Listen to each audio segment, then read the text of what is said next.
Hello friend, welcome to Bajirao Reddy institute. Today analysis के आज के अंक में हम 27 मार्च 2025 के दो प्रमुख समाचारों पर चर्चा करेंगे, जिसमें से एक समाचार है एनजीएसी के लेकर है।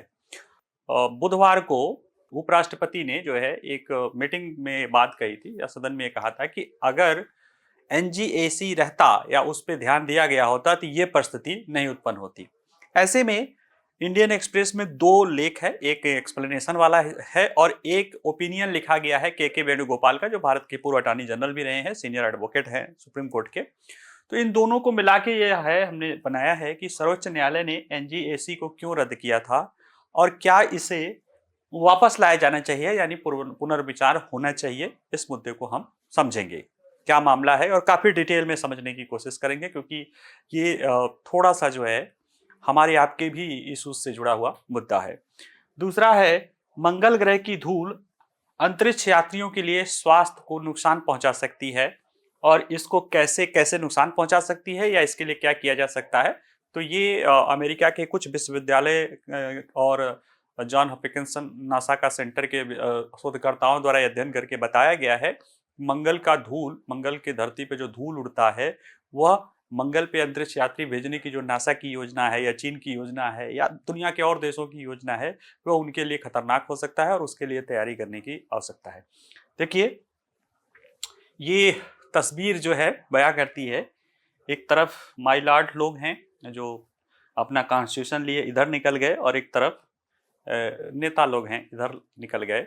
और कहीं ना कहीं जो एनजीएसी या नेशनल जुडिशियल अपॉइंटमेंट कमीशन का मामला है या जुडिशरी में अपॉइंटमेंट से जुड़ा हुआ मामला, चाहे कोलोजियम हो या एनजीएसी का मामला हो, वह कहीं ना कहीं ईगो का या ताकत का मुद्दा लगता है आपस में इन दो संस्थाओं का।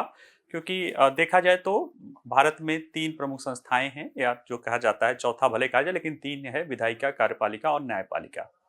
और शक्ति का पृथक्करण का सिद्धांत है, लेकिन एक दूसरे के में वो उनका चेक एंड बैलेंस की भी नीति होती है। और संसदीय प्रणाली अपनाने के कारण जो है विधायिका और कार्यपालिका एक ही है, तो मेनली फोकस हो जाता है कार्यपालिका या आप उसे विधायिका मान लीजिए उसका और न्यायपालिका के दो संस्थाओं के बीच टकराहट का।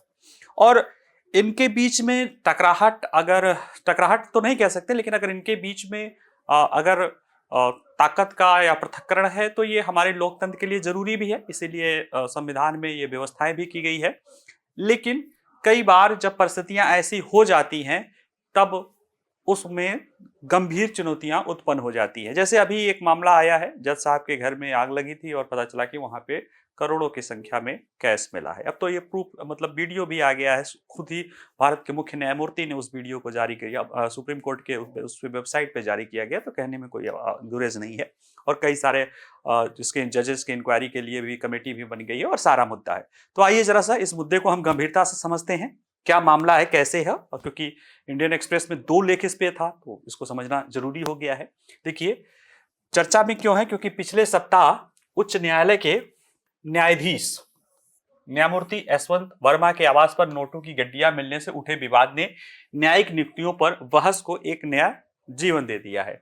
उस समय जब आया था तो मैंने पढ़ाया था क्या मामला था, और उस समय भी जो उपराष्ट्रपति हैं या राज्यसभा में सभापति हैं, जब एक सदस्य ने मामला उठाया था तो उन्होंने कहा था कि अगर हमारे पास एनजीएसी होता या एनजीएसी पर हम लोगों ने दूसरा स्टैंड लिया होता तो अभी ये दिन देखने नहीं होते या चीजें अलग होती। वही बात उन्होंने मीटिंग में भी एक जो ज्वाइंट एक जो है मीटिंग कर रहे थे उसमें भी इन्होंने कही कि राष्ट्रीय नियुक्ति आयोग जो है 2014 में जो संसद ने अधिनियम पारित किया था, अगर वो रहता और सर्वोच्च न्यायालय ने जो है उसके खारिज नहीं किया होता तो चीजें अलग होती। तो सर्वोच्च न्यायालय द्वारा जो है इसे खारिज कर दिया गया था। क्यों खारिज कर दिया गया था? क्योंकि उसका कहना था कि ये उसके न्यायिक स्वतंत्रता में उल्लंघन है और उसके पीछे कई सारे वजह है। आइए हम पहले देखते हैं कि भारत में संविधान जब बना, यानी 1950, 26 जनवरी 1950 के बाद से न्यायिक नियुक्तियों का क्या मामला रहा है। देखिए, वैसे तो अगर आप पब्लिक एडमिनिस्ट्रेशन के पहलू से देखें या एडमिनिस्ट्रेशन के पहलू से देखें तो नियुक्ति जो होती है ना, वो कार्यपालिकी कृति, एग्जीक्यूटिव वर्क होता है और एग्जीक्यूटिव कार्य एग्जीक्यूटिव या कार्यपालिका को दिया जाता है। लेकिन ये चीजें इतनी आसान होती नहीं है, ठीक है।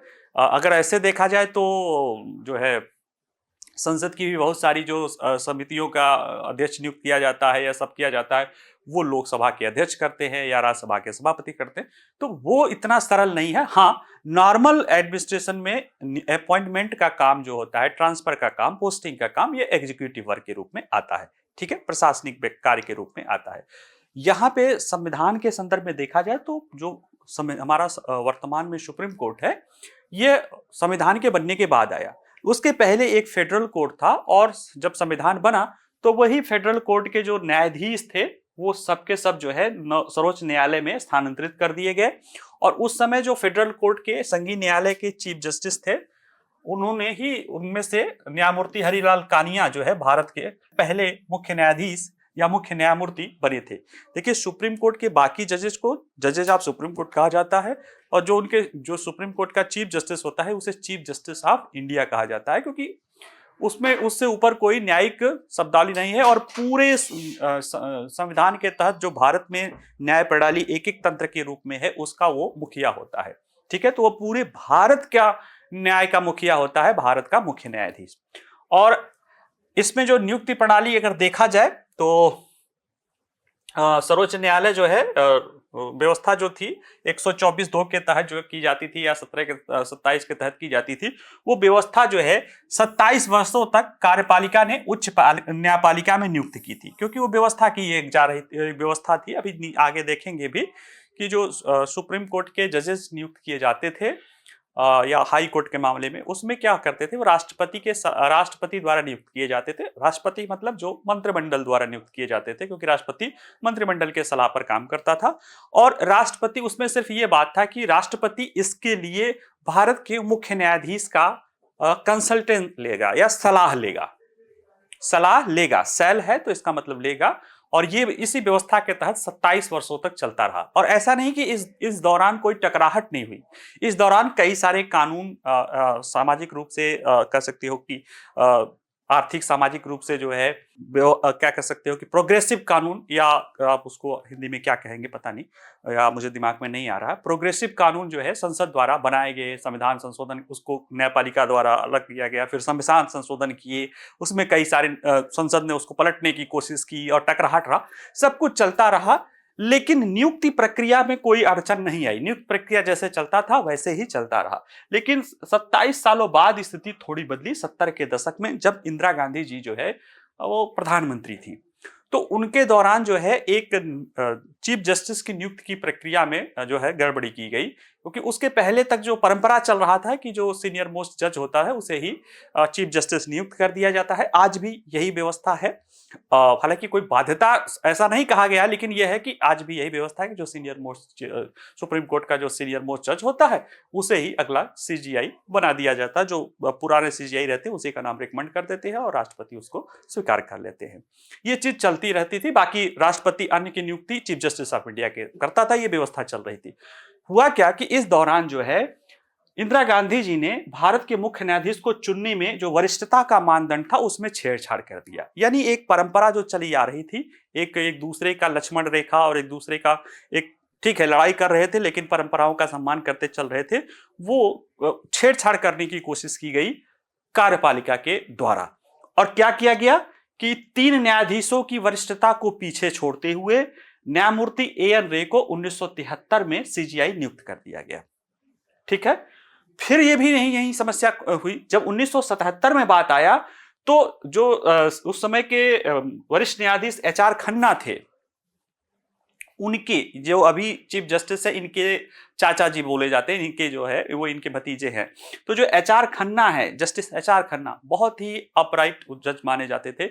इनकी वरिष्ठता, यही बनने वाले थे, लेकिन इनकी जगह न्यायमूर्ति HM बेग को सरकार ने या राष्ट्रपति ने, मान लीजिए कि राष्ट्रपति को तो चलो सलाह देते हैं, सरकार ने जो है चीफ जस्टिस ऑफ इंडिया नियुक्त कर दिया।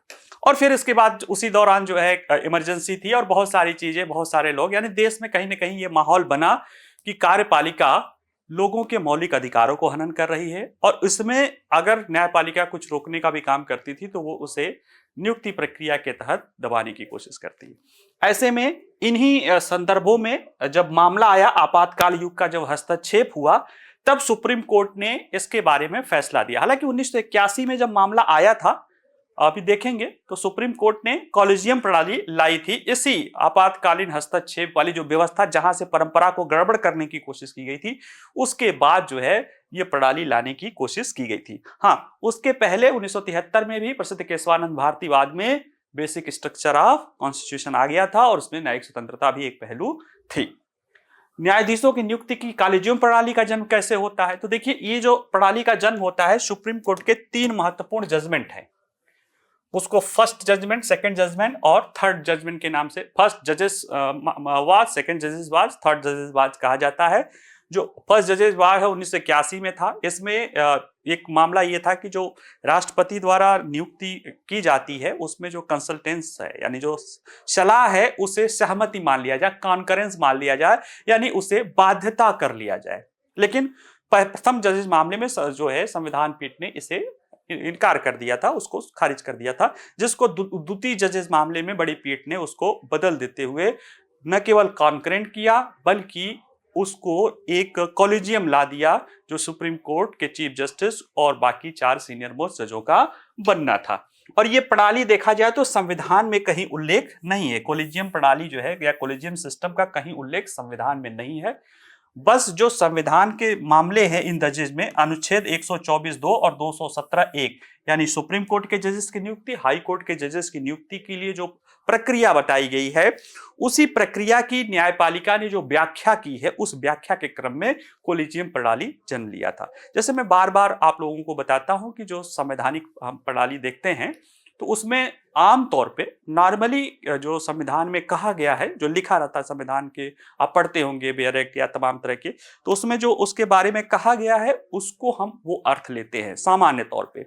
अगर कहीं विवाद उत्पन्न हो जाए, कहीं विवाद उत्पन्न हो जाए, मामला कोर्ट में जाता है, तो फिर वो कॉन्स्टिट्यूशनल कोर्ट की जिम्मेदारी हो जाती है और supreme court highest constitutional court है जिसकी जिम्मेदारी संवैधानिक पीठ के मामले से होती है और फिर वो डिसाइड करता है कि उसका अर्थ क्या है। यानी संविधान की व्याख्या, संविधान के कहीं पहलू की व्याख्या करने का अधिकार संविधान के तहत जो है न्यायपालिका को मिला हुआ है। और उसी शब्दों की व्याख्या कि राष्ट्रपति को जो सलाह दिया जाता है, जो कंसल्टेंसी दी जाती है, वो कंसल्टेंसी जो चीफ जस्टिस की होती है वो चीफ जस्टिस दें, वो बाध्यकारी है कि नहीं बाध्यकारी है। तो पहले हुआ कि नहीं बाध्यकारी है, फिर यह हुआ कि एक व्यक्ति क्यों सलाह देगा, तो उसके लिए सुप्रीम कोर्ट और उसके नीचे के 4 सीनियर मोस्ट जजेस की कॉलेजियम बनाई गई। फिर इसी तरह से हाई कोर्ट क्या किया गया, यानी कहीं ना कहीं उसकी जो व्याख्या करके ये चीजें निकाला गया है। और इसलिए कई बार देखते होंगे कि कई लोग कहते हैं कि कॉलेजियम प्रणाली असंवैधानिक है या संविधान में कहीं उल्लेख नहीं है। लेकिन वैसे तो बेसिक स्ट्रक्चर भी नहीं है, लेकिन जो संवैधानिक व्यवस्था है उसमें यह है कि उनकी जो व्याख्या करने का क्रम में अगर न्यायपालिकाएं कोई व्याख्या करती हैं तो वो उसी तरह से उसको समझा जाना चाहिए, यानी ये पूरी तरह से संवैधानिक प्रक्रिया का हिस्सा है। इन मामलों में स्थापित किया कि उच्च न्यायपालिका में न्यायाधीशों की नियुक्ति के मामले में मुख्य न्यायाधीश की अध्यक्षता वाले कॉलेजियम को प्राथमिकता दी जाएगी। सर्वोच्च न्यायालय ने तर्क दिया कि चूंकि संविधान न्यायिक स्वतंत्रता को संरक्षित करता है, इसलिए न्यायाधीशों की नियुक्ति में न्यायपालिका की प्राथमिकता संविधान की मूल संरचना का हिस्सा है। और फिर जो इसके बाद जो भी मामले आए उसको ये खंडित कर दिया। तो फिर ये व्यवस्था चलती रही। और कॉलेजियम प्रणाली की अगर संरचना के रूप में देखा जाए तो 2 तरह की कॉलेजियम बनता है। एक बनता है high court, chief justice supreme court में, भारत के सुप्रीम कोर्ट में कॉलेजियम बनता है जो कि सुप्रीम कोर्ट के जजेस की नियुक्ति करती है, हाई कोर्ट के चीफ जस्टिस की नियुक्ति करती है और हाई कोर्ट की जजेस को एक जगह से दूसरे जगह जो ट्रांसफर करता है। ये 3 काम जो है वो करता है कौन, जो है सुप्रीम कोर्ट की कॉलेजियम। हाई कोर्ट के जजों की नियुक्ति करने के लिए हाई कोर्ट की कॉलेजियम बनती है। उसमें हाई कोर्ट का चीफ जस्टिस और 2 सीनियर मोस्ट जज होते हैं जो कि नामों की सुझाव देते हैं राष्ट्रपति को। हालांकि उसके लिए सुप्रीम कोर्ट के कॉलेजियम की भी स्वीकृति जरूरत होती है, यानी एक तरह से ये व्यवस्था है। और जो सुप्रीम कोर्ट की कॉलेजियम है, जैसे मैं बताया कि इनमें जो चीफ जस्टिस ऑफ इंडिया होते हैं और 4 सीनियर मोस्ट जज होते हैं जिनके द्वारा इसी मामले को क्या उच्च न्यायालय के मुख्य न्यायाधीशों की नियुक्ति, सुप्रीम कोर्ट के न्यायाधीशों की नियुक्ति और बाकी जो है उच्च न्यायालय के न्यायाधीशों की एक जगह से दूसरे जगह का जो ट्रांसफर मामला है, जैसे जस्टिस वर्मा जी का मामला है, दिल्ली हाई कोर्ट से उनको इलाहाबाद हाई कोर्ट में ट्रांसफर किया गया है। तो इस तरह के मामले जो है सुप्रीम कोर्ट की कॉलेजियम देखती है। अब एक पद ऐसा है जो चीफ जस्टिस ऑफ इंडिया है, वो कॉलेजियम से कोई मतलब नहीं रहता है। उसके लिए जो पहले से ही व्यवस्था चली आ रही है, परंपरा, वो अभी भी चल रही है। बीच में उसमें तोड़ा गया था कि जो है भारत के जो वर्तमान चीफ जस्टिस होते हैं, जैसे अभी रिटायर करने वाले हैं हमारे एच.एस. खन्ना जी, वो क्या करेंगे कि वो 1 महीने पहले ही, एक होता क्या है कि वो राष्ट्रपति को अपना अगला सक्सेसर का जो है नाम रिकमेंड कर देते हैं। वैसे तो कोई बाध्यता ही नहीं है कि पीछे जो सीनियर मोस्ट है वही करें, लेकिन जो परंपरा चली आ रही है और देख रहे हैं जो गड़बड़ी भी शुरू हुई थी सीनियरिटी को तोड़ने से ही हुई थी, तो ऐसे में जो सीनियर मोस्ट जज का वो नाम रिकमेंड कर देते हैं और राष्ट्रपति आम तौर पे या जो व्यवस्था है उसको जो है चीफ जस्टिस ऑफ इंडिया बना देते हैं। और फिर वो जो है एक नया कोलिजियम, जैसे सीनियर मोस्ट चीफ जस्टिस जाते हैं तो अभी व्यवस्था, सामान्य व्यवस्था क्या है कि जो सेकंड वाला रहता है कोलिजियम का, वो चीफ जस्टिस बन जाता है, तो उसके नीचे के 3, तो एक जो उसके बाद का सीनियर मोस्ट जज होता है वो अंदर आ जाता है और इस तरह से कोलिजियम जो है एक अस्थायी संरचना के रूप में स्थायी रूप से ये चलती रहती है। हालांकि इसकी कई सारी आलोचनाएं भी की गई हैं, जैसे हमने उसी दिन पढ़ाया था कि ये ओपेक है, इसमें अपना तंत्र नहीं है, इसमें भाई भतीजावाद होता है, अब ना न्यायिक नियुक्ति जो है, नियुक्ति प्रक्रिया एक प्रशासनिक है और इस तरह से ये आक्रमण करता है और संविधान में ये सारी बातें जो है की जाती रही है। और कई बार न्याय होता क्या है ना कि जैसे आपने देखा कि कोलिजियम प्रणाली आई क्यों, क्योंकि कहीं ना कहीं कार्यपालिका में उस समय दौर में कुछ कमियां थी, तो वैसे ही जब जुडिशरी में कमियां दिखने लगती है, कई सारे निर्णय उटपटांग आने लगते हैं या कुछ ऐसा नहीं कहना चाहिए जो वो करते रहते हैं, या जैसे अभी का दिल्ली का ही मामला देख लो, तो ये सारे जो पब्लिक सेंटिमेंट बनता है तो उसको काउंटर करने के लिए या उसको दूर काउंटर नहीं बल्कि उसको सुधारने के लिए कोई ना कोई जो संविधान के तहत जो 3 ऑर्गन हैं उनमें से कोई ना कोई आगे आता है। जैसे कहीं ना कहीं कार्यपालिका द्वारा गड़बड़ी करने की कोशिश की गई तो न्यायपालिका ने खुद अपनी को शक्तियां महसूस की, तो इसलिए कार्यपालिका और विधायिका संसदीय प्रणाली में एक ही मानिए, उनके द्वारा भी प्रयास किया गया। और देखिए ये प्रयास किया गया नेशनल जुडिशियल अपॉइंटमेंट कमीशन के रूप में। देखिए कॉलेजियम प्रणाली के अपारदर्शी और गैर जवाबदेह होने के कारण आलोचनाओं के घेरे में आया और ऐसे में मोदी सरकार जब 2014 में सत्ता में आई, जून में तो सत्ता में आई थी और अगस्त में इनका पहला बड़ा सुधार जो है न्यायिक नियुक्तियों की प्रक्रिया को ही लेकर जो है सरकार आई थी। और ये प्रक्रिया जो है 2 अगस्त 2014 में संसद में संविधान 99th कॉन्स्टिट्यूशनल अधिनियम, कॉन्स्टिट्यूशनल अमेंडमेंट एक्ट या CEA बना था और इसी के साथ एक कानून भी बना था, राष्ट्रीय न्यायिक नियुक्ति आयोग अधिनियम। तो ये एक संविधान संशोधन था और एक अधिनियम था, इन दोनों को अगस्त 2014 में लाया गया था और उसके तहत जो है दोनों कानूनों में सुप्रीम कोर्ट और उच्च न्यायालयों के जजों की नियुक्ति के लिए एक स्वतंत्र जो है न्यायिक आयोग बनाया गया था, जिसे नेशनल जुडिशियल अपॉइंटमेंट कमीशन कहा गया था।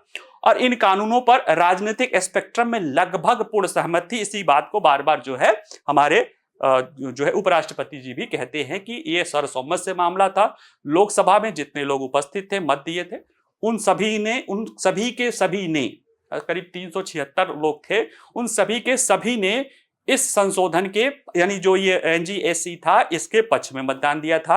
राज्यसभा में भी 177 या 78 के आसपास लोग जो थे उपस्थित थे, उसमें से सिर्फ एक व्यक्ति जो राम जेठमलानी थे, वो सीनियर एडवोकेट, काफी नामी जुरिस्ट थे, उन्होंने इसका विरोध किया था। बाकी सबके सब ने उसका पक्ष में समर्थन, NGSC के समर्थन में दिया था।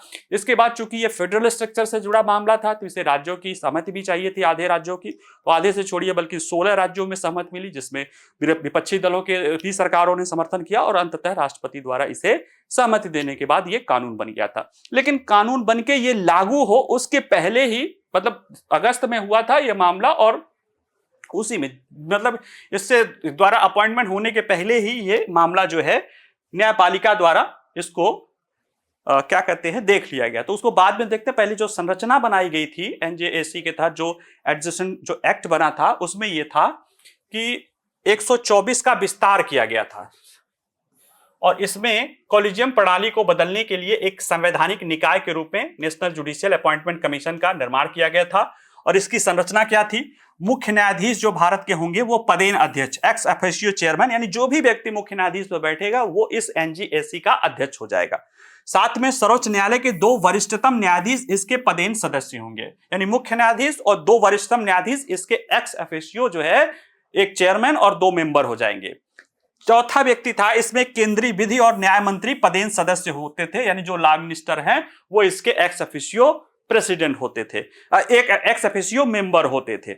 बाकी के 2 और व्यक्तियों की व्यवस्था की थी जिन्हें माना जाता था कि वो सिविल सोसाइटी से आएंगे और उन्हें एक कमेटी चुनेगी, मुख्य न्यायाधीश की और 2 मुख्य न्यायाधीश की, प्रधानमंत्री की और लीडर ऑफ अपोजिशन की एक कमेटी 2 नामों को चुनेगी। बस ये था कि इन 2 नामों में प्रतिष्ठित व्यक्तियों में से एक कोई एससी, एसटी, ओबीसी, अल्पसंख्यक या महिला में से शामिल होना चाहिए, ये बातें कही गई थी। और अगर देखा जाए तो मैंने जैसे पढ़ाया था इसके पहले कि एनजीएसी की बात जो आई थी जब अटल बिहारी वाजपेयी जी प्रधानमंत्री थे, तो 2000 में उन्होंने एक न्यायिक आयोग नियुक्त किया था, एक जो है वेंकट चलैया आयोग किया जाता है, एमएम वेंकट चलैया, उनके द्वारा एनजीएसी की बात की गई थी। वो 6 सदस्य बात किए थे और संरचना ऐसी ही थी, बशर्ते ये था कि ये जो नागरिक समाज के 2 प्रतिष्ठित व्यक्ति थे उन्होंने 2 ज्यूरिस्ट की बात की थी और उसकी नियुक्ति मुख्य न्यायाधीश के द्वारा किया जाना था। यानी देखा जाए तो उसमें कहीं ना कहीं एक लॉ मिनिस्टर के बाद 2 प्राइवेट मेंबर थे, लेकिन वो दोनों मेंबर होने थे किसके द्वारा? न्यायपालिका के ही लोग, उसमें यानी उनके सहमति से ही 2 लोग आने थे और ये इस तरह की बात नहीं की गई थी। तो यहां पे ये थोड़ा सा अंतर भी हम आपको बता देते हैं। अब इसमें एक चीज जो ये तो चलो ठीक है, एक और जो विवाद का मुद्दा था जैसे जिसके लिए एक्ट बना था, उसमें कहा गया था कि इसमें यह था कि अगर 6 में से 2 लोग, कोई भी 2 लोग अगर किसी निर्णय पर सहमत नहीं होते हैं तो फिर वो निर्णय लागू नहीं होगा, यानी कि 2 लोगों को वीटो दे दिया गया। अब सपोज दैट यहां पे एक मामला है कि 6 लोगों की सदस्य, जिसमें भारत के मुख्य न्यायमूर्ति और 2 सीनियर मोस्ट जज हैं, उसमें लॉ मिनिस्टर भी हैं, 2 और हैं, उसमें से कोई भी 2 व्यक्ति अगर सहमत नहीं होता है तो वो नहीं होगा। यानी देखा जाए तो कहीं ना कहीं चीफ जस्टिस और 2 जजों के फैसले पर वो भी हो सकते हैं, एक तरह से उनपे एक वरीयता देने की बात की गई 2 लोगों की। तो एक पहला कंटेंशन का इशू तो ये था। दूसरा ये भी था कि इसमें वरिष्ठता और क्षेत्रीय प्रतिनिधित्व था और एक और मुद्दा था, मान लीजिए जैसे 3 और 3 है, 3-3 हो गया तो क्या होगा, जैसे हो जाता ना कभी कभी, तो उसमें भी कोई बात नहीं कही गई थी, यह था कि इसे छोड़ दिया जाएगा। तो ये कुछ मुद्दे, चुनौतियां थी और इसी को लेकर संभवतः एनजीएसी को न्यायिक चुनौती दी गई थी और सुप्रीम कोर्ट द्वारा जो मेन कंटेंशन का इशू था वो था वीटो पावर को लेकर। एनजीएसी ने 2 असहमत सदस्यों को जो दी थी इसके लेकर था, क्योंकि इसने कहीं ना कहीं भारत के मुख्य न्यायमूर्ति और 2 अन्य जो जजेस हैं उनको 2 बाहर के लोग या लॉ मिनिस्टर के लगभग बराबर, या कह सकते हो कि वरीयता, 2 व्यक्ति कोई मिलकर 4 लोगों के फैसले को पलट देता है। तो ये चीजें जो है इसको लेकर कुछ ज्यादा विरोध था और ये माना गया कि कहीं ना कहीं इससे जो है न्यायपालिक नियुक्ति से कहीं ना कहीं न्यायपालिका के स्वतंत्रता का उल्लंघन माना जाएगा। अब यह है कि 16 अक्टूबर 2015 को 5 न्यायाधीशों के पीठ ने 4-1 के बहुमत से एनजीएसी को असंवैधानिक कर दिया और कहा कि यह संविधान के मूल संरचना, उसमें भी न्यायिक स्वतंत्रता वाली जो पहलू है उसका उल्लंघन करता है। इसको लिखा JS केहर ने और इस पे न्यायमूर्ति मदन लोकुर, कुरियन जोसेफ और AK गोयल इसके सकारात्मक में थे और जे चलमेश्वर इसने इस पर असहमति व्यक्त की थी कि वो इसके अगेंस्ट थे फैसले का। तो 4-1 से ये फैसला आया था।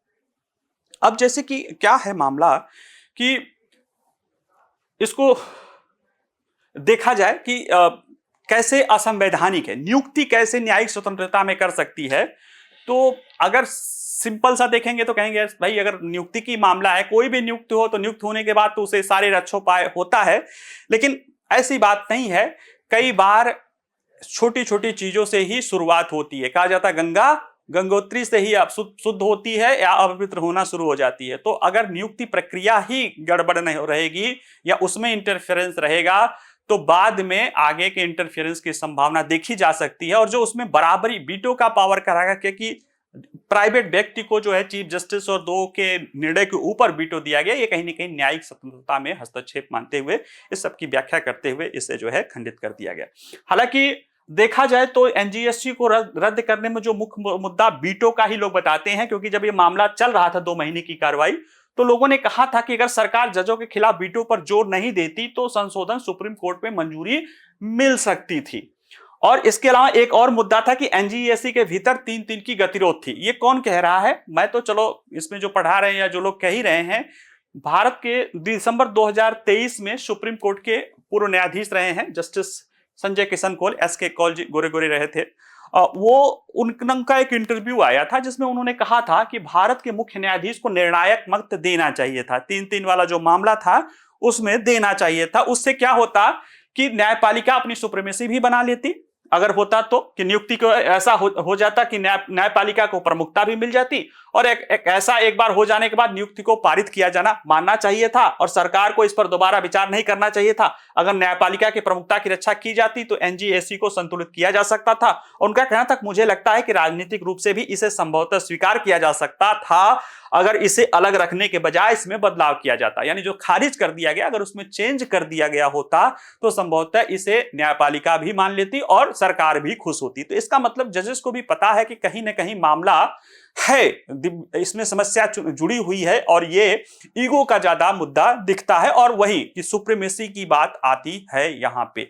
अब इसी को लेकर एक आर्टिकल ओपिनियन लिखा गया है के वेणुगोपाल जी का। देखिए, अभी जो जगदीप धनखड़ जी ने कहा वो तो ठीक है, हमने वो सारे पहलू तो आपको तकनीकी बता दिए। ओपिनियन है, ओपिनियन में इनका जो मत है उसको मैंने संक्षेप में अपने से समझाने की कोशिश की है कि ये क्या कहना चाह रहे हैं। ये बताते हैं कि देखिए, भारत के संविधान में जो नियुक्ति प्रक्रिया है वो 124 का प्रावधान है सुप्रीम कोर्ट के जजेस के लिए, बाकी 217 उसी से जुड़ा हुआ है, तो उसमें कोई समस्या नहीं। इसमें है कि राष्ट्रपति सर्वोच्च न्यायालय के प्रत्येक न्यायाधीश की नियुक्ति भारत के मुख्य न्यायाधीश से परामर्श के बाद ही करेंगे, कंसल्टेंसी करेंगे, परामर्श करेंगे। ठीक है, संविधान सभा में परामर्श यानी कंसल्टेंट और कॉन्करेंस या सहमति में बदलने की बात सुझाव दिया गया था, जिसे डॉक्टर बी.आर. अंबेडकर ने खारिज कर दिया था। और उन्होंने क्या करके खारिज किया? उन्होंने कहा कि अगर कंसल्टेंसी को या कंसल्टेंट को कॉन्करेंस में बदल दिया जाएगा तो एक तरह से राष्ट्रपति कर आप न्यायपालिका के निर्णय को थोप रहे हैं, और ये उसी तरह से हो जाता जिस तरह से कार्यपालिका को न्यायपालिका के निर्णय पे थोपना। तो इसमें डॉक्टर अंबेडकर का मत है, जो डॉक्टर वेणुगोपाल जो के वेणुगोपाल जो पूर्व अटॉर्नी जनरल, इनका कहना है कि इसके जरिए कहीं ना कहीं डॉक्टर अंबेडकर चाह रहे थे कि कोई भी तंत्र एक दूसरे पर आधिपत्य न जमाए, इसलिए कंसल्टेंसी की बात की जा रही थी। और स्वतंत्रता के बाद ये व्यवस्था ठीक ठाक चल भी रही थी। ये कहते हैं कि 81 में जब प्रथम न्यायाधीश मामले आए थे तब भी जो है इसमें जो है कॉन्करेंस को ही न करके सहमति को ही माना गया था, लेकिन बाद में जो है बदलते हुए कॉलेजियम प्रणाली लागू कर दी और नियुक्ति की शक्ति जो है न्यायपालिका के पास चली गई थी। ये बताते हैं कि 2014 में संसद ने सर्वसम्मत से एक, वही जो राज्यसभा में जेठमलानी जी अलग रहे थे उसके सिवा ये सर्वसम्मत से ये संविधान संशोधन पास किया गया था, और 2015 में सर्वोच्च न्यायालय ने इसे असंवैधानिक घोषित कर दिया था। ये लिखते हैं कि उस समय के जो उसमें एक न्यायाधीश थे जस्टिस जे.एस. कुरियन जोसेफ, उन्होंने कहा था बाद में कि वो आगे के बाद जो कोलिजियम की समस्या को देखते हुए उन्होंने कहा था कि अगर मुझे अफसोस होता है कि मैं उस फैसले का हिस्सा था, यानी कहीं ना कहीं उनको भी लगता है कि कुछ तो गड़बड़ हुआ ही था, और इसीलिए ये कह रहे हैं कि जनहित में इस मुद्दे पर पुनर्विचार करने की जरूरत है, और इसको कहीं ना कहीं एनजीएससी पर सर्वोच्च न्यायालय एक बड़ी पीठ इसका पुनर्विचार कर सकती है, ठीक उसी तरह से जैसे फर्स्ट जजेस मामले को सेकंड जजेस मामले में बड़ी पीठ द्वारा विचार किया गया है। यह जनहित के संदर्भ में मांग है कि सुप्रीम कोर्ट इसे खुद ही करे, ऐसा के वेणुगोपाल जी का कहना है। तो एक तरह से देखा जाए तो दोनों को मिला के एक संतुलित दृष्टिकोण हो जाता है। बाकी आइए हम अगला अपना जो है आर्टिकल या मुद्दा देखते हैं। मुद्दा यह है कि अमेरिका में कुछ विश्वविद्यालयों द्वारा, साउथ कैलिफोर्निया या कैलिफोर्निया विश्वविद्यालय और लॉस एंजलिस, इस तरह के कोलोराडो विश्वविद्यालय द्वारा जो है कुछ शोधार्थियों द्वारा नासा के जॉन हॉपकिंस इंस्टीट्यूट के लोगों द्वारा कुछ अध्ययन किया गया। अध्ययन करके ये बताया गया कि मार्स ग्रह पे जो है, जो वहाँ पे धूल कण हैं, वो वहाँ पे अगर अंतरिक्ष यात्री जाएंगे तो उनके हेल्थ को बड़ा गंभीर क्षति पहुंचा सकते हैं, क्योंकि जो धूल कण वहाँ पे, एक तो मार्स पे जो है ना वो अक्सर धूल भरी आंधियां चलती है, और हर 3 मार्सियन ईयर के बाद वहाँ पूरे मार्स में वो कहीं ना कहीं जो है धूल पूरा जो है घेर लेता है, और वो धूल के कण इतने बारीक हैं कि हमारे बाल का जो चौड़ाई होती है उसका 4% है और उसको रोकना मुश्किल होता है, वो हमारे फेफड़ों में जा सकते हैं और कई सारे गंभीर रसायन हैं जो हमारे फेफड़े को और स्वास्थ्य को नुकसान पहुंचा सकते हैं। तो इसके लिए तो प्रिपरेटरी तैयारी करने की जरूरत है, क्योंकि ये अध्ययन कह रहा है कि मंगल में अगर हम बस्तियां बसाएंगे या वहां जाएंगे तो अगर स्वास्थ्य की समस्या होगी तो इतनी जल्दी हम धरती पर वापस नहीं आ सकते हैं। तो इसके लिए हमें प्रिकॉशन अपनाने की जरूरत है। तो आइए जरा सा देखें क्या कहना चाह रहे हैं। इंडियन एक्सप्रेस में ये पूरा एक्सप्लेनेशन है। तो देखिए, एक नए अध्ययन के अनुसार मंगल ग्रह की धूल से अंतरिक्ष यात्रियों के श्वसन संबंधी समस्याएं और बीमारी का जोखिम बढ़ सकता है। अब सभी अंतरिक्ष यात्री नहीं जो मंगल ग्रह के लिए जाएंगे, जो कि प्लानिंग है, नासा का भी प्लानिंग है, चीन का भी है, भविष्य में हमारा भी प्लानिंग है, तो उसके लिए जो है वो है। इसमें पाया गया कि धूल के बारीक कण फेफड़ों में गहराई तक प्रवेश कर सकते हैं और रक्त प्रवाह में भी प्रवेश कर सकते हैं। अध्ययन का नाम है भविष्य के मानव अंतरिक्ष अन्वेषण पर मंगल ग्रह की धूल के संभावित स्वास्थ्य प्रभाव, उपचार और प्रतिवाद। ये पूरा अध्ययन है और इसमें इसे जियो हेल्थ पत्रिका में जो है इसका प्रकाशन किया गया था।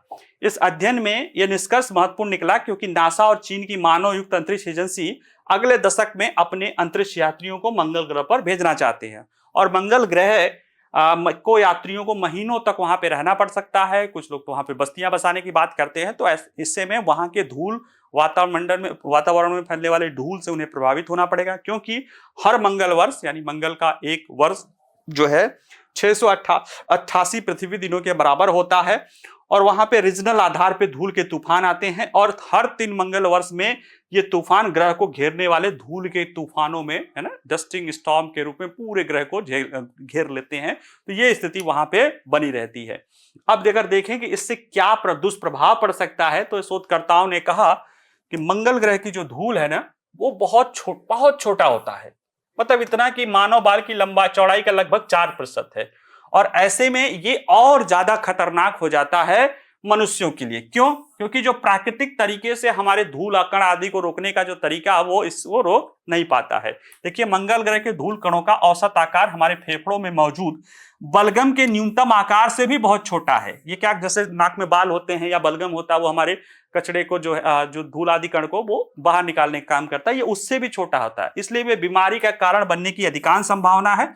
और साथ ही साथ मंगल ग्रह के जो ये धूल कण हैं ये कई सारे जहरीले तत्वों का भी हो सकता है। जैसे यहाँ पे सिलिका धूल जो है, सिलिका का धूल मिलता है, लोहे की धूल जो है, डस्ट है। और सिलिका से एक प्रमुख बीमारी होती है सिलिकोसिस, जो कि कोयला के खदानों में या जहाँ पे एस्बेस्टस आदि होता है या पत्थर आदि खदान होता है वहां पे ये होता है। तो ये वहां पे भी बड़े पैमाने पर और इसकी समस्या हो सकती है। साथ ही साथ मंगल ग्रह पर परक्लोरेट और जिप्सम जैसे जहरीले पदार्थ भी हैं, जो क्रोमियम और आर्सेनिक जैसे हानिकारक धातुएं भी शामिल हैं।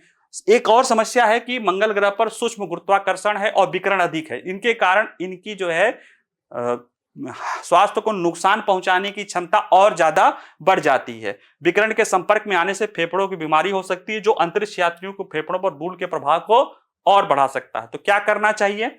ये कहते हैं कि धूल के प्रदूषण को सीमित करने के विभिन्न तरीकों का इनको द्वारा वर्णन किया गया। जैसे ये कहते हैं क्रोमियम के संपर्क से होने वाली बीमारियां होंगी, उसके बचाव के लिए विटामिन सी की आवश्यकता पड़ सकती है। विटामिन सी के उपयोग के जरिए क्रोमियम से होने वाली बीमारियों को रोका जा सकता है। साथ ही आयोडीन परक्लोरेट से होने वाली थायराइड बीमारियों से निपटने में जो है ये मदद भी कर सकता है। आयोडीन जो लें तो ये परक्लोरेट से होने वाली थायराइड की बीमारियों से मदद कर सकता है। इस बात पर भी प्रकाश डाला गया कि धूल के संपर्क को सीमित करने के लिए एयर फिल्टर होना चाहिए, ऐसा एयर फिल्टर जो वहां के धूल के लिए हो सके। सेल्फ क्लीनिंग स्पेस सूट होना चाहिए। इलेक्ट्रोस्टैटिक रिपल्सन डिवाइस होना चाहिए जो खुद ब खुद धूल को झाड़ सके, ताकि धूल के कणों से बचा जा सके। और जोखिम कम करने के लिए ऐसे उपाय आवश्यक हैं, क्योंकि इनका कहना है कि मंगल ग्रह पर जाने वाले मिशन के पास उपचार के लिए पृथ्वी पर आने की लग्जरी नहीं रहती है, क्योंकि इतना पास में नहीं है ना कि यार चलो ठीक है इलाज करा ले, बहुत दूर है, इतना संभव नहीं है। तो बेहतर है कि हम प्रिकॉशनरी मेजर को देखते हुए उनको स्वास्थ्य पर भी ध्यान दें, और इस दिशा में इन्होंने कहीं ना कहीं ये रिसर्च बताया है कि अध्ययन करना चाहिए। जैसे देखा कि हमने कहा भारत भी फ्यूचर में है, उसके लिए पहले अभी तो वो दूर की कौड़ी है, लेकिन हमने मंगल पर अपनी उपस्थिति दर्ज करा दी है। मंगल के अंतर्ग्रही कक्षाओं में अपनी उपस्थिति दर्ज करा दी है और ये हुआ था मार्स ऑर्बिटर मिशन, जिसे मॉम बोला गया था या मंगलयान बोला गया था। 5 नवंबर 2013 को ही हमने अपने PSLV C-15 के द्वारा इसे लॉन्च किया गया था और ये दुनिया का पहला ऐसा मिशन था मंगल का जो एक ही बार में सफल हो गया था। और ये मंगल की कक्षा में सफलतापूर्वक अंतरिक्ष यात्री भेजने वाली चौथी अंतरिक्ष एजेंसी जो है हम बन गए थे। वही ऊपर के 3 तो फिर हम बन गए थे। और ये मंगल ग्रह की सतह की विशेषताओं, आकृति विज्ञान, खनिज विज्ञान और मंगल ग्रह के वायुमंडल का अध्ययन करने के लिए इसने 5 वैज्ञानिक पेलोड लिया था। जब ये लॉन्च किया गया था तो इसका 6 महीने का कार्यकाल था। हालांकि ये 7 साल बाद भी ये अपना काम करता रहा था 2021 तक। तो ये मंगल ग्रह से जुड़े हुए चीजें और NGSC के बारे में जो डिटेल जानकारी ही वो हो गया। आज के लिए इतना ही। इससे जुड़े प्रश्न हमारे वेबसाइट पे रहेंगे जहां से आप जाके सॉल्व कर सकते हैं। PDF में भी रहेगा तो वहां से भी सॉल्व कर सकते हैं। बाकी वीडियो पसंद आए तो लाइक करिए, शेयर करिए और कोई प्रश्न हो तो कमेंट बॉक्स में पूछ सकते हैं। बाकी पढ़ते रहिए, मुस्कुराते रहिए। नमस्कार, धन्यवाद।